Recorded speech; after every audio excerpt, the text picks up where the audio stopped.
Hari ini saya ingin sharing tentang waktu tenang. Moment of quietness. Karena terbatas waktu khotbah, saya akan lanjutkan poin kedua di ibadah jam 1 siang nanti. Anda bisa nonton ini di YouTube, saya nggak tahu minggu ini atau minggu depan. Baik, salah satu kunci untuk menjadi tajam. Menjadi tajam artinya menjadi sangat hebat dalam apa yang kita lakukan, menjadi yang terbaik yang kita bisa jadi, salah satu kuncinya adalah punya waktu tenang, quietness, di mana kita bisa berpikir dalam, merenung, dan berdoa. Yesus dalam kehidupannya selalu mengambil waktu untuk pergi ke tempat-tempat yang sunyi. Dia pergi ke tempat yang sunyi untuk beristirahat dan berdoa. Kita lihat Lukas 5 ayat 16. Akan tetapi ia mengundurkan diri ke tempat-tempat yang sunyi dan berdoa. Markus 1 ayat 35. Pagi-pagi benar, waktu hari masih gelap, ia bangun dan pergi keluar. Ia pergi ke tempat yang sunyi dan berdoa di sana. Kita perhatikan dua ayat ini menunjukkan Yesus selalu pergi cari tempat yang sunyi untuk sendirian supaya dia bisa berdoa. Berikutnya, Lukas 4 ayat 42. Ketika hari siang, Yesus berangkat dan pergi ke suatu tempat yang sunyi. Tetapi orang banyak mencari dia, lalu menemukannya dan berusaha menahan dia supaya jangan meninggalkan mereka. Yang terakhir Markus 6 ayat 31. Kita baca sama-sama. Lalu ia berkata kepada mereka, marilah ke tempat yang sunyi supaya kita sendirian dan beristirahatlah seketika. Sebab memang begitu banyaknya orang yang datang dan yang pergi sehingga makan pun mereka tidak sempat. Yesus selalu menarik diri dari kerumunan orang-orang banyak supaya dia bisa beristirahat dan berdoa. Anda tahu Yesus sangat terkenal waktu itu. Yesus sangat diinginkan waktu itu. Dan orang banyak selalu berbondong-bondong datang kemanapun Yesus pergi. Ribuan orang datang minta didoakan, mendengarkan pengajarannya. Saya percaya Yesus sangat kelelahan. Selalu dikelilingi orang-orang banyak itu menyedot energi kita. Kita perlu di recharge di tempat-tempat sunyi. Katakan amin. Pelajaran yang sangat luar biasa. Yesus yang adalah anak Allah saja perlu istirahat, apalagi kita. Saya kebayang menjadi sangat hebat di dalam pelayanan. Yesus begitu luar biasa. Dengan pengurapan dari tempat yang maha tinggi, Yesus menyembuhkan orang-orang sakit, membangkitkan orang-orang mati, yang tuli mendengar, yang bisu bicara, yang lumpuh berjalan. Saya kebayang kalau Yesus hidup hari ini, saya rasa mungkin pengikut Yesus jutaan, percaya? Hamba Tuhan yang tidak seperti Yesus saja, kita tahu pengikutnya puluhan ribu, ratusan ribu, bahkan jutaan. Pasti sangat melelahkan. Menjadi seseorang yang begitu diinginkan, begitu diharapkan. Satu sentuhan Yesus saja begitu menyembuhkan. Saya gak kebayang Yesus selalu dikerumuni orang.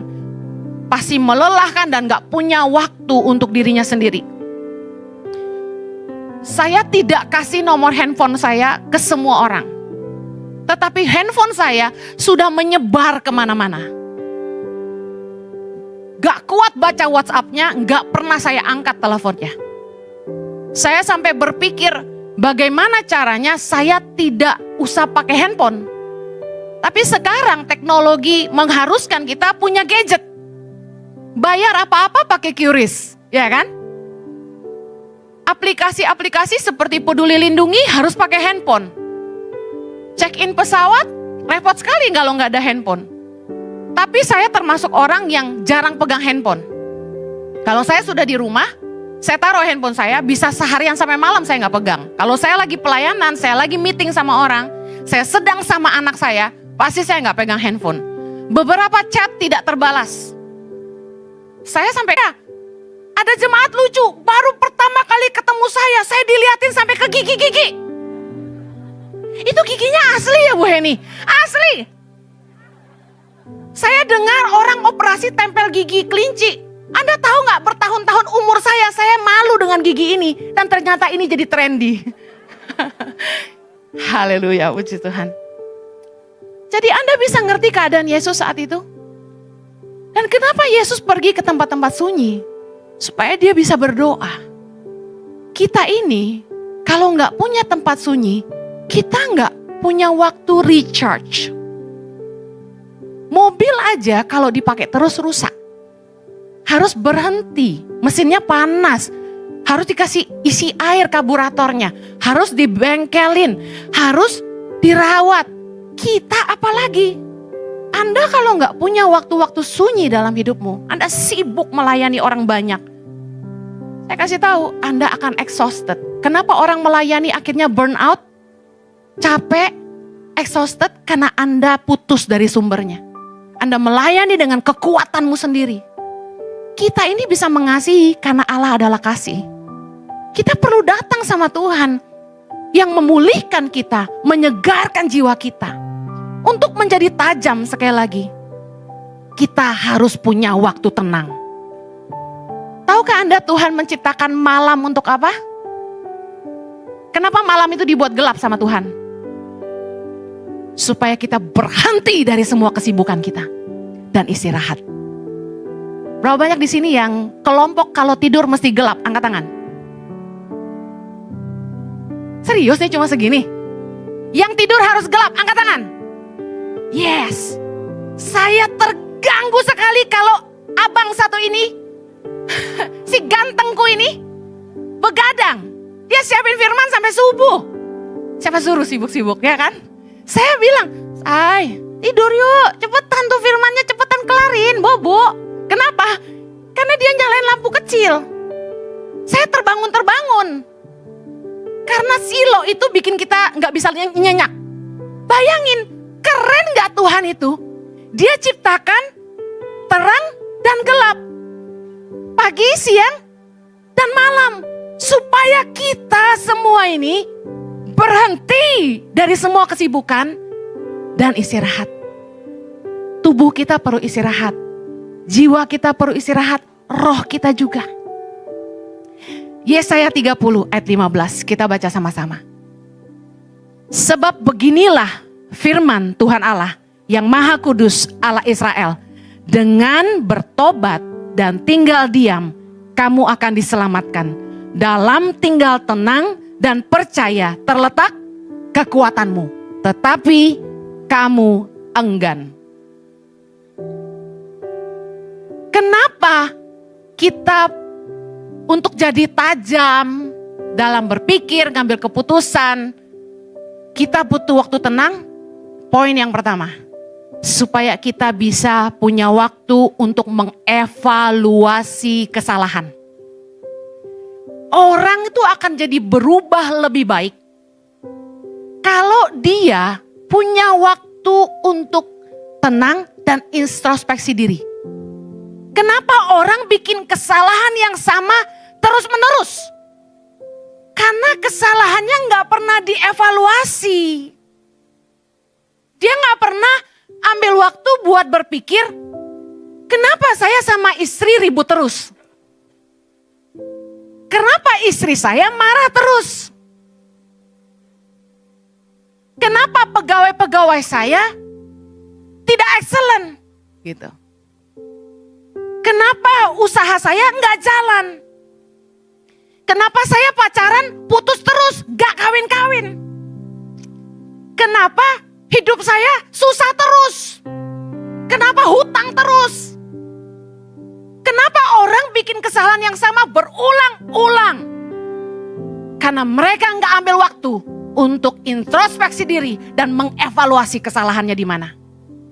Kalau saya ngadepin orang-orang yang punya masalah, saya selalu tanya akarnya. Untuk ngerti penyebabnya kita butuh diam dan mengerenung. Mengevaluasi, mikirin. Apa yang Anda pikirin waktu Anda diam? pikirin kesalahannya di mana ya? Apa yang harus diubah? Perbaikan-perbaikan apa yang harus dilakukan ke depan? 3 ini. Cari akarnya. Kesalahannya di mana? Yang kedua, apa yang harus berubah? Yang ketiga, langkah-langkah apa yang harus dilakukan untuk perbaikan ke depan? Tanpa melakukan 3 hal ini di waktu tenang, Anda nggak akan berubah jadi lebih baik.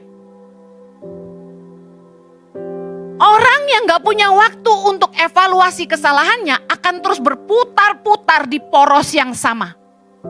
Kita sebut dengan same pattern behaviors.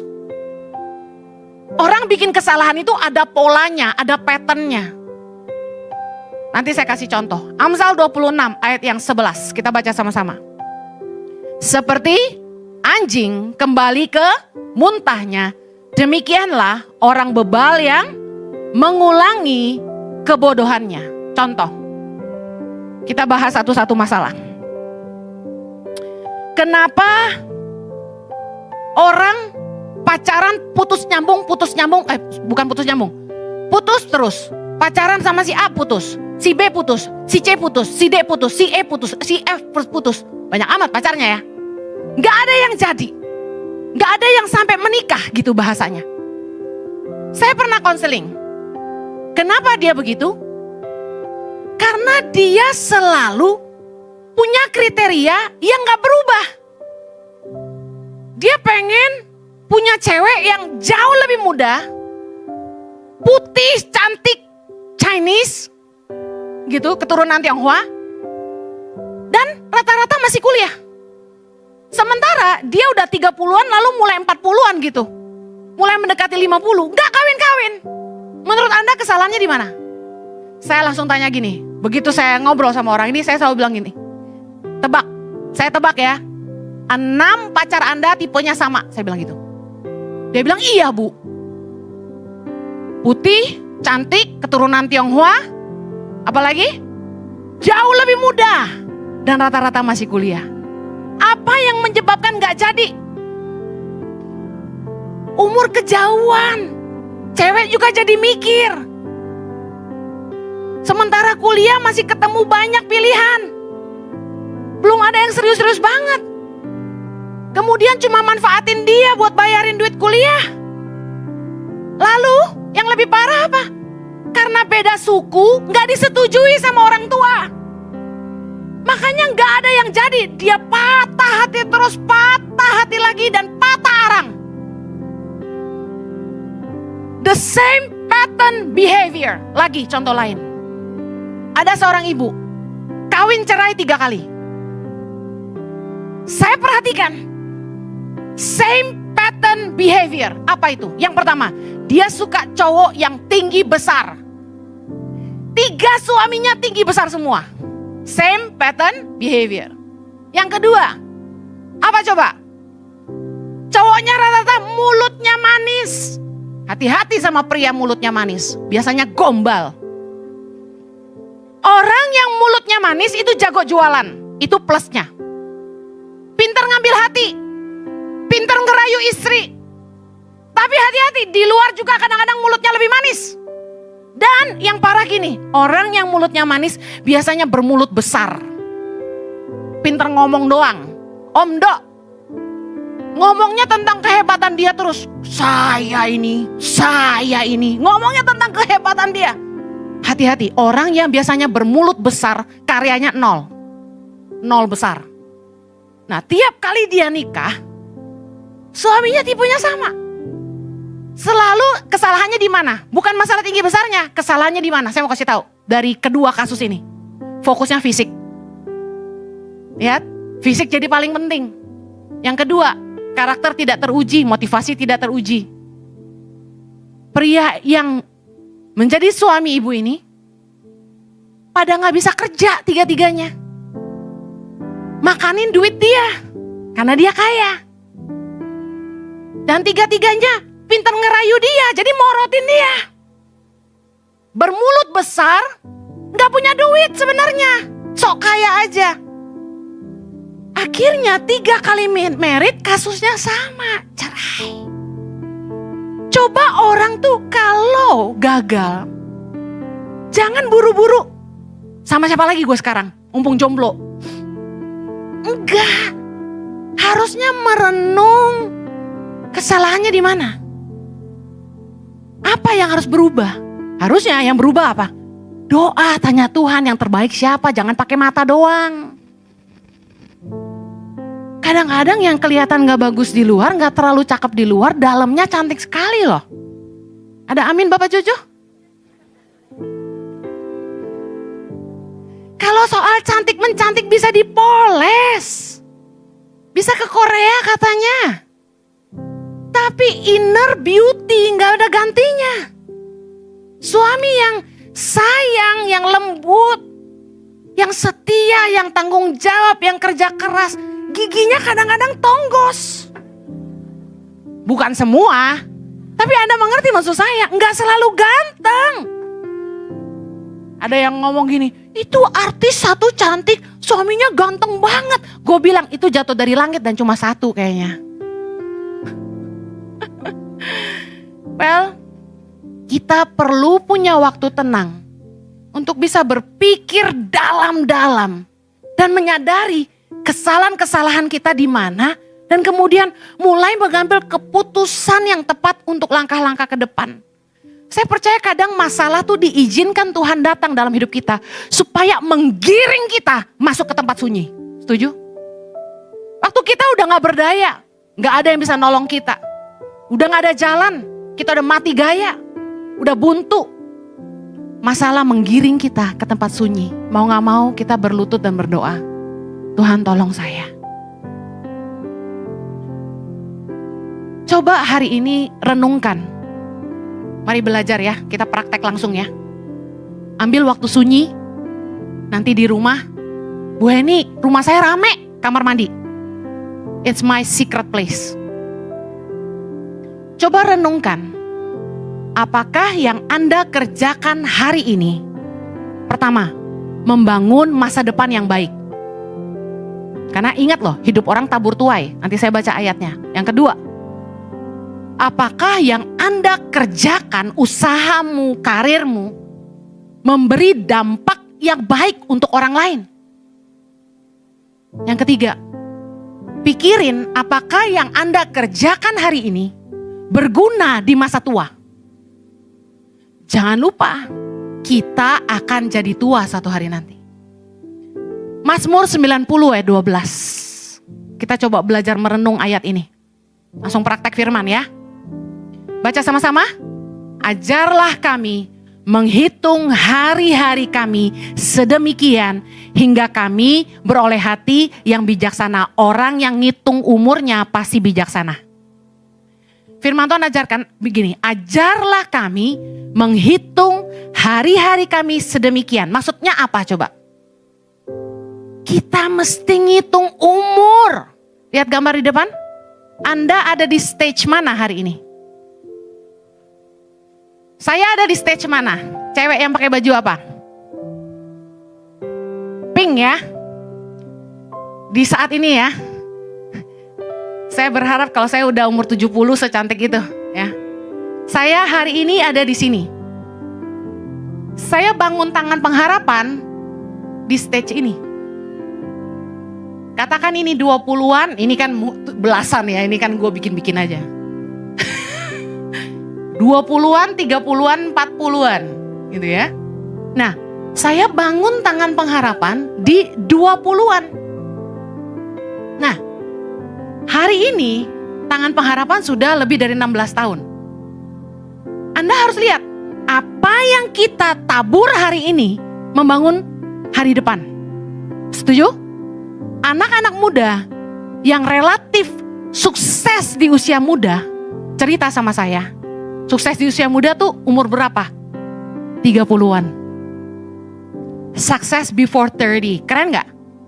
Ketemu sama saya, dia bilang gini, saya gak mau buka namanya siapa, ini gak boleh tahu karena kan private ya. Hasil kerja dia di usia 30-an ini cukup buat sampai cucu dia hidup. Luar biasa? Dia cerita gini, Bu Heni, saya mulai kerjanya muda, umur 18.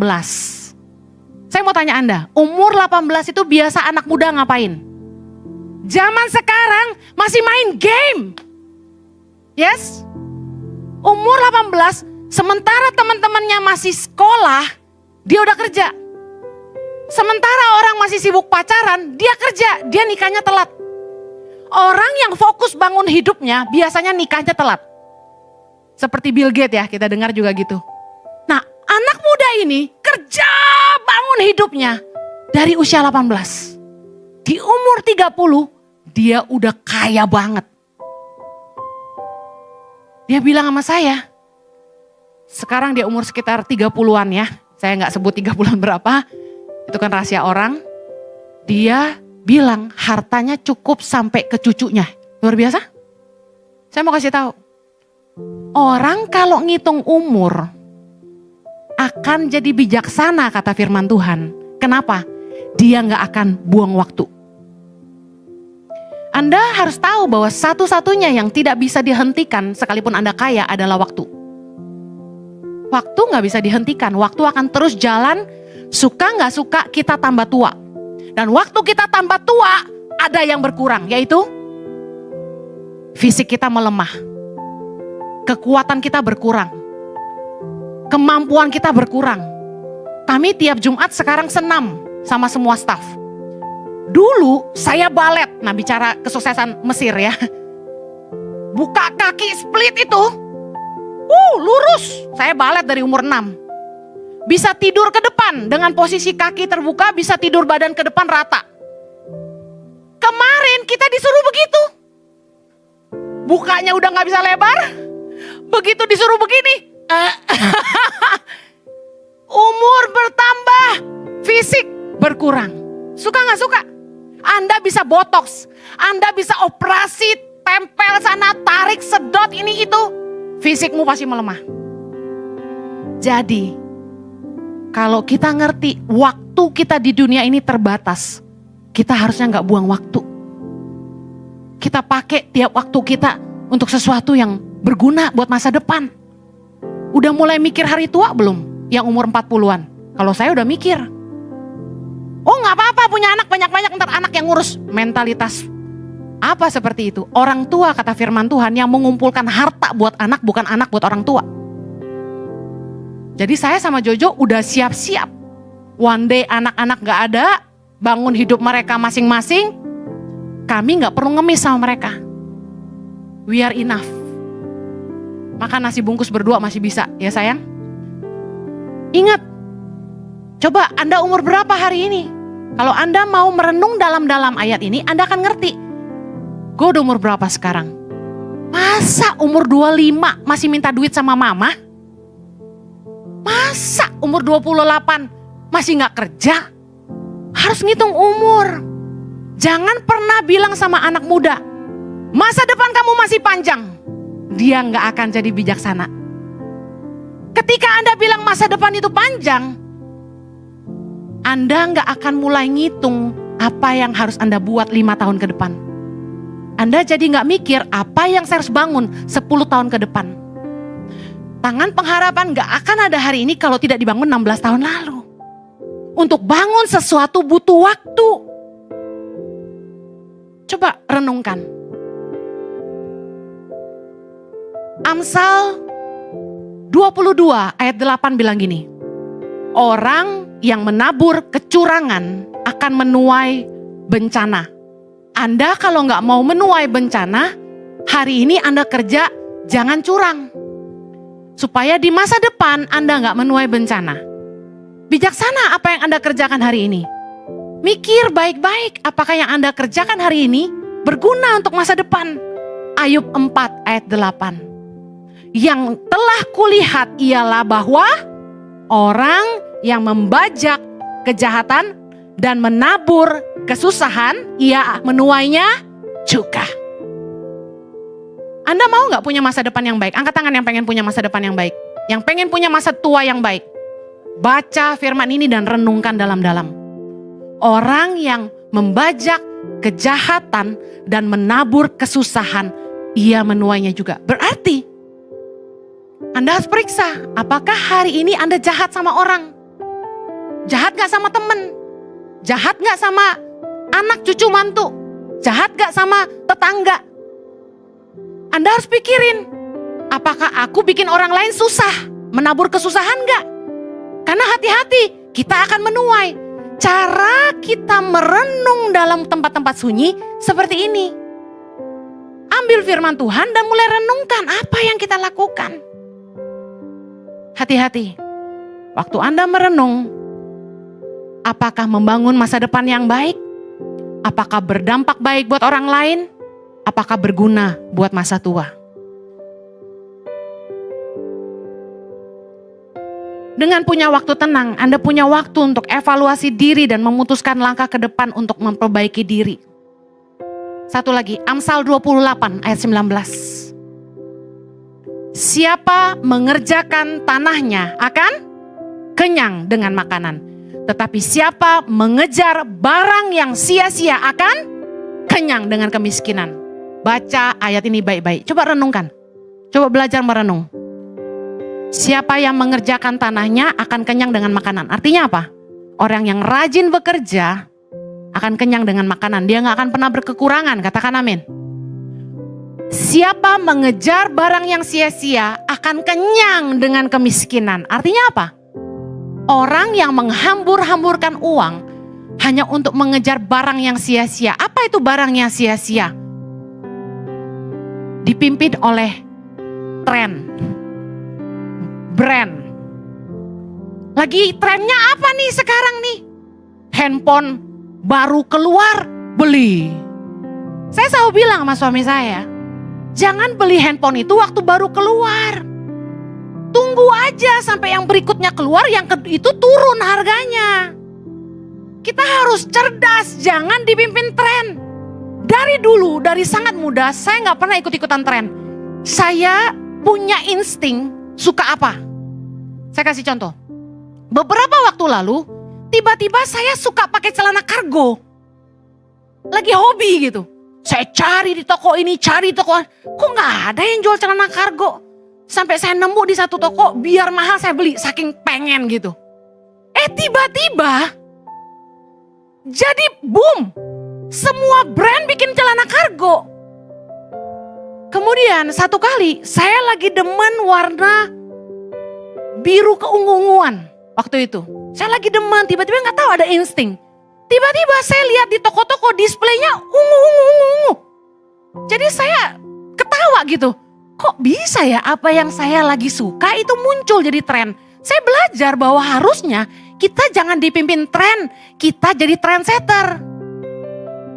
Satu kali saya lagi demen keriting. Kenapa? Karena saya malas ngeblow, capek. Suamiku kan sukanya rambutku rapi. Jadi ngeblow terus pegel banget gitu.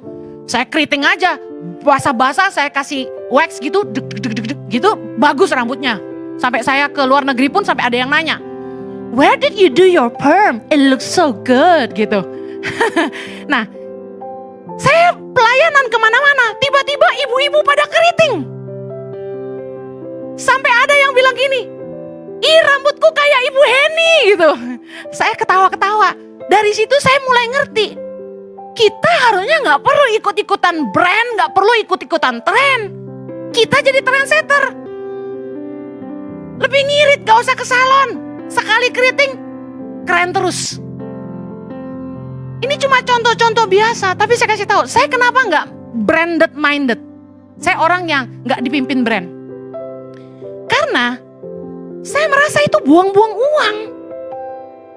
Kalau kita pas butuh, ya kita cari yang kualitasnya bagus, lagi sale kita beli. Tapi saya nggak pernah punya urge, keinginan. Oh harus punya tas, misalnya Chanel gitu. Saya nggak punya. Oh harus punya sepatu LV gitu. Nggak pernah saya kepengen gitu, nggak pernah. Saya percaya orang yang hidupnya dipimpin tren sama brand akan jadi boros. Hutang kartu kredit, cicil-cicil, pinjam online demi gaya, demi gengsi. Apa yang terjadi?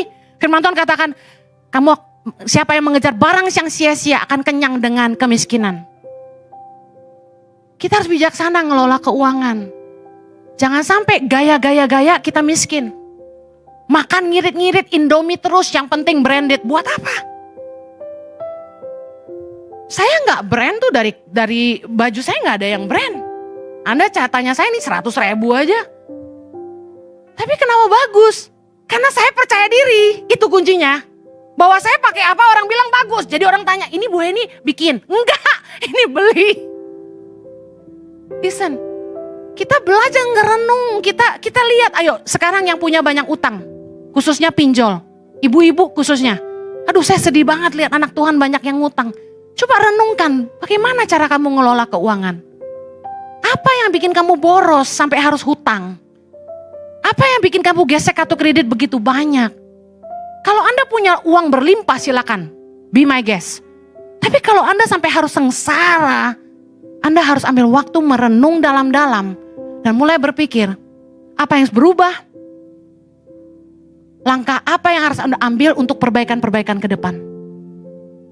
Kalau Yesus saja butuh tempat sunyi untuk istirahat dan berdoa, apalagi kita.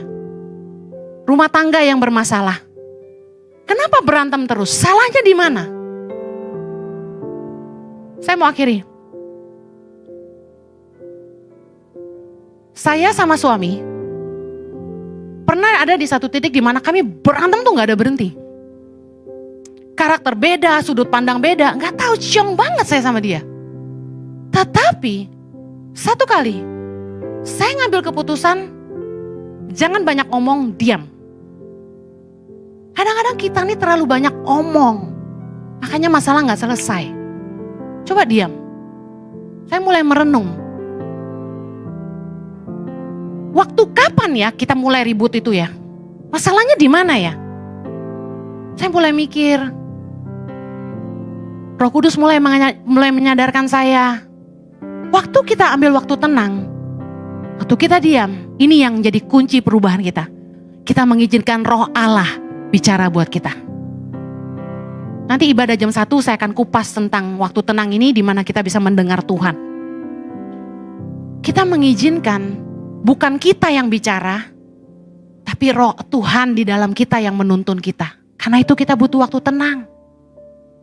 Kita bisa berdoa dan minta hikmat sama Tuhan. Tuhan bisa ngajarin kita banyak hal. Kalau suami yang marahin kita, kamu begini-begini, kita gak akan berubah. Coba istri yang marah-marahin suami. Ada di sini suami yang dimarahin istri berubah? Ada di sini yang karena takut istri berubah? Berubahnya cuma di depan istri, saya yakin. Tapi sekali kita dikasih tahu sama Roh Kudus, itu kita langsung berubah. Saya disadarkan sama Tuhan. Coba kamu jadi istri, diam, jangan bantah. Coba mulai prioritasin kasih waktu buat suami. Keluarga lebih penting, family first priority. Roh Kudus mulai ngajarin saya. Apa artinya semua yang kamu bangun kalau rumah tangga kamu gak happy? Kalau Anda dengar khotbah-khotbah saya, sebenarnya itu pelajaran dari Roh Kudus buat saya pribadi. Mari ambil waktu untuk diam. Anda harus punya waktu-waktu sunyi supaya Anda bisa evaluasi diri. Yang mau katakan amin. Kita berdoa. Bapa di sorga, tolong kami supaya kami jadi orang-orang yang bijaksana untuk mengevaluasi kesalahan dan mulai buat keputusan untuk perubahan dan mulai ambil keputusan untuk langkah-langkah yang baik ke depan. Berdoa Roh Kudus, Engkau yang menuntun kami di waktu-waktu sunyi di mana kami dengan Tuhan saja. Ajari kami Tuhan, karena Roh Kudus Engkau setia. Engkau yang mengajari kami segala sesuatu. Tolong kami Tuhan, untuk gak selalu cari kerumunan orang banyak. Gak selalu cari teman. Tapi kami punya waktu-waktu sendiri dengan Tuhan di mana kami bisa berdoa. Dan menyadari kesalahan kami. Makasih Bapa, di dalam nama Yesus kami berdoa. Amen. Jadilah pemenang, Tuhan berkati.